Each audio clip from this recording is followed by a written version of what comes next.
Halo semuanya. Pada bagian pertama ini, kita akan membahas mengapa investigasi kecelakaan kerja sangat penting dalam dunia industri dan tempat kerja. Kecelakaan kerja bukanlah peristiwa acak. Di balik setiap insiden, selalu ada rangkaian sebab yang bisa diidentifikasi.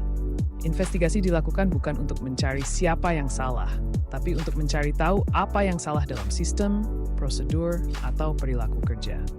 Tujuan utama investigasi adalah menemukan akar penyebab kecelakaan, mencegah terulangnya kejadian serupa, memenuhi kewajiban hukum dan regulasi K3, mendukung proses klaim dan penghitungan kerugian, dan yang tak kalah penting, meningkatkan budaya keselamatan kerja. Pendekatan investigasi yang baik harus netral, sistematis, dan berfokus pada data serta fakta lapangan. Itulah dasar dari pembelajaran kita kali ini. Untuk memahami investigasi kecelakaan, kita perlu membedakan antara kecelakaan dan insiden. Kecelakaan adalah kejadian yang tidak direncanakan dan menyebabkan cedera, kerusakan properti, atau bahkan korban jiwa. Sementara itu, insiden atau near miss adalah kejadian yang nyaris menimbulkan kecelakaan, tapi tidak sampai menyebabkan kerugian. Keduanya sama penting untuk diinvestigasi. Mengapa? Karena insiden bisa menjadi tanda peringatan bagi potensi kecelakaan di masa depan. Langkah awal dalam investigasi dimulai segera setelah kejadian terjadi. 1. Laporkan kejadian ke pihak terkait sesegera mungkin. 2. Amankan lokasi agar bukti tidak terganggu dan risiko lanjutan dicegah. Diberi pertolongan pertama kepada korban jika ada. Waktu sangat krusial. Semakin cepat investigasi dilakukan, semakin akurat data yang bisa dikumpulkan, baik bukti fisik maupun kesaksian. Setelah langkah awal dilakukan, kita masuk ke tahapan inti investigasi kecelakaan.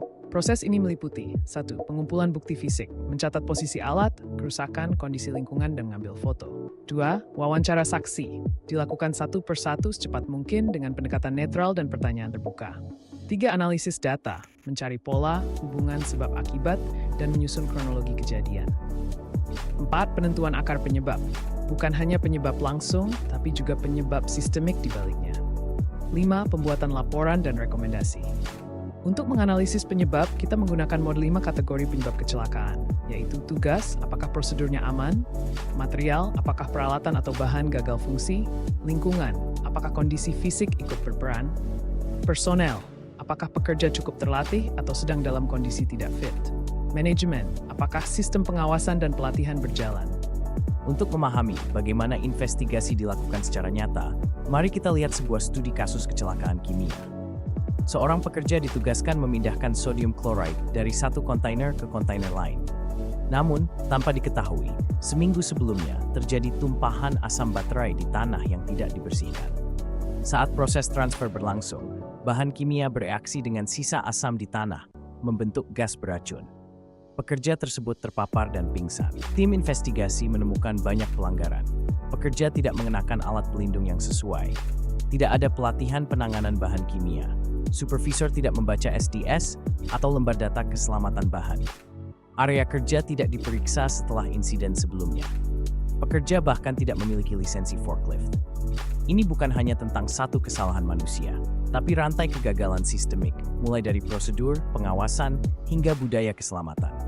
Dari seluruh proses yang telah kita bahas, satu hal menjadi sangat jelas.